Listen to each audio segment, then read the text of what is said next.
would you like to? Splendid. Thank you very much.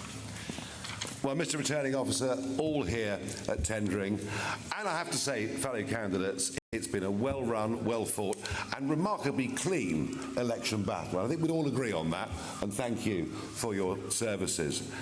I promise that I will do my absolute best as a Member of Parliament. I had 20 years as an MEP, but it's not quite the same link or same responsibility with constituents. I will do my absolute best to put Clacton on the map. I'll do my best to bring more tourists. I'll do my best to try and bring some private investment. It's over 30 years ago that I fought my first parliamentary by-election, and I fought lots of them over the years, and I've had big successes in European elections and perhaps less so under first past the post, which is a very demanding, very demanding problem for smaller parties.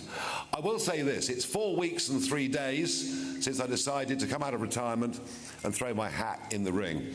I think what Reform UK has achieved in those just few short weeks is truly extraordinary. Given that we had no money, no branch structure, virtually nothing across the country, we are going to come second in hundreds of constituencies. How many seats we're going to win, I don't know. But to have done this in such a short space of time says something very fundamental is happening. It's not just disappointment with the Conservative Party. There is a massive gap on the centre-right of British politics, and my job is to fill it. And that's exactly what I'm going to do. But it's not just what we do in Parliament as a national party that matters, it's what we do out round the country.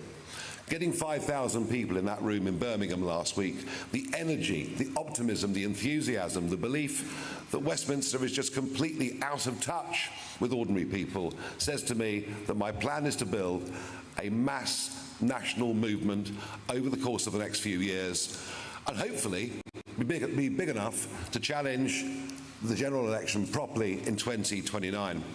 What is interesting is there's no enthusiasm for Labour, there's no enthusiasm for Starmer whatsoever. In fact, about half of the vote is simply an anti-Conservative vote. This Labour government will be in trouble very quickly.